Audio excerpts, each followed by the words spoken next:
What if I told you they're submarines right now, moving under the oceans, not built by militaries, but by drug cartels?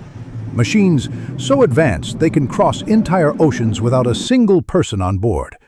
You wouldn't hear them. You wouldn't see them, but they're coming, and one might already be heading for your coast. The Caribbean Sea, July 2025. The morning sun glistens off calm waters as a Colombian Coast Guard patrol makes its routine sweep. Everything seems ordinary until one of the officers spots something that shouldn't be there. A strange, narrow silhouette barely breaking the surface. At first glance, it looks like debris. Maybe a container lost from a cargo ship, maybe a drifting buoy. But as they approach, the object reveals its true shape.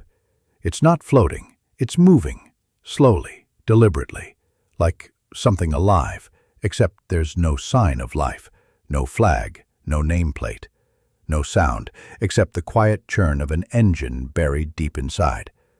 The Coast Guard circles the vessel, weapons at the ready. They knock on the hatch, no answer.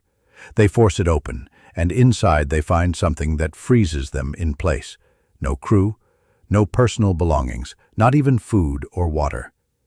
Instead, the cabin is filled with glowing screens, wires coiled like veins, cameras pointed in every direction, and a Starlink antenna quietly feeding signals to the sky. This wasn't a boat. It was a drone. And as experts would soon confirm, this wasn't just a technical curiosity. This was the first fully unmanned narco-submarine ever caught at sea. Controlled from thousands of kilometers away, it represented a turning point in the drug war, one that might already be too late to reverse. How it all began, from scrap metal to stealth machines. The story of these underwater ghosts didn't begin with satellites and computers. It started with something so crude, so ridiculous that authorities laughed it off. In the late 1980s, beachgoers on the Florida coast stumbled upon a bizarre object. At first, they thought it was some kind of wreckage, but closer inspection revealed something horrifying. It was a 20-meter-long metal coffin, welded together in someone's backyard, fitted with a tiny motor, and designed for a single purpose: to cross the sea unnoticed. It was the first known narco-submarine. Law enforcement didn't take it seriously. It seemed absurd. Who would risk their life in such a contraption? After all, the engine barely worked, and the whole thing looked like it could fall apart with a single wave. Authorities wrote it off as a failed experiment. But in the jungles of Colombia, people were taking notes. They saw something else: potential. By the early 2000s, that potential had turned into reality. Deep in Colombia's Pacific jungles, hidden beneath thick green canopies where helicopters rarely flew, the first true low-profile vessels were built.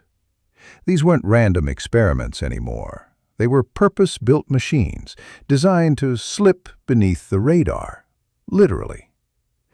Made of fiberglass, they carried 5 men and up to 7 tons of cocaine.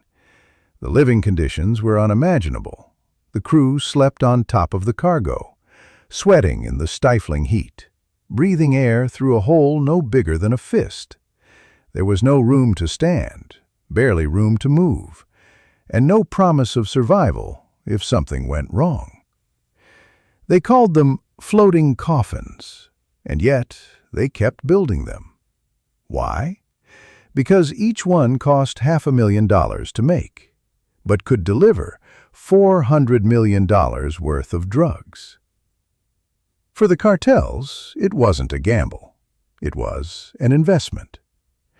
At first, these subs made short journeys: Colombia to Panama, Colombia to Mexico. A week-long trip at most. Dangerous, but manageable. But cartels understand business better than anyone, and business taught them one thing: if it works, scale it up. By 2008, the U.S. Coast Guard was sounding the alarm. In just 6 months, they detected 42 of these vessels operating off Central America. Analysts estimated that 85 successful trips could have smuggled over 500 tons of cocaine into the United States. And that was just what they knew about. Then something unthinkable happened. Cartels began crossing the Atlantic Ocean. By the mid-2010s, submarines were leaving from the Brazilian Amazon and surfacing near Spain, Portugal, and West Africa.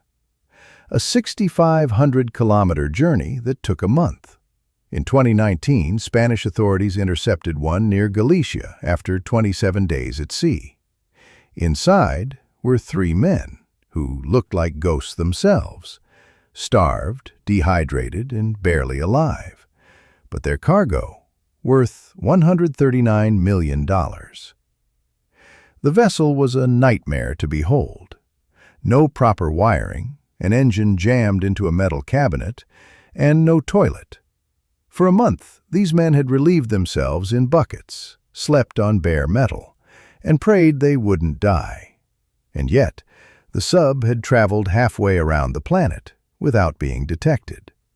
It was crude, it was desperate, but it had worked.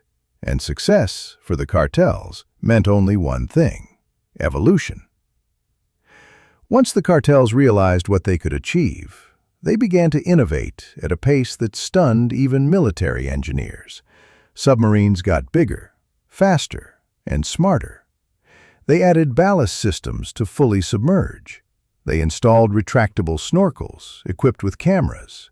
They upgraded navigation equipment to rival that of legitimate ships.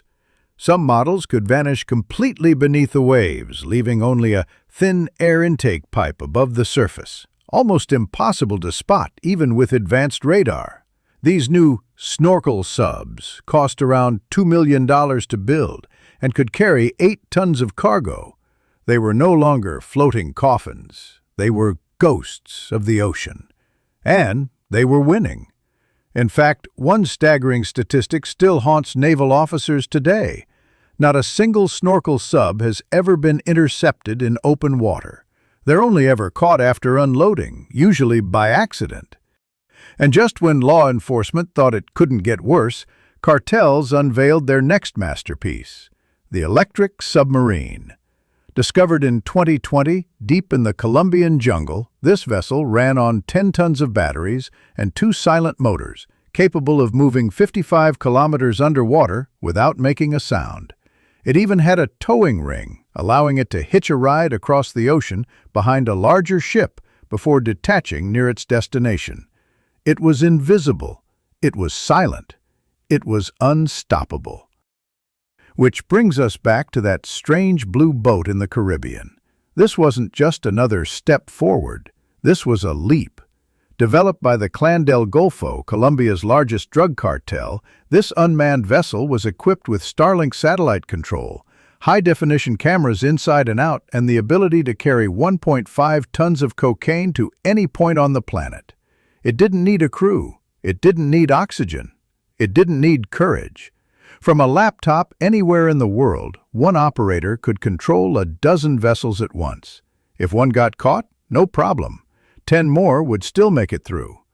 For the first time, cartels didn't have to convince desperate men to climb into floating coffins, and law enforcement had no one to arrest, no one to interrogate, no one to flip. The game had changed forever.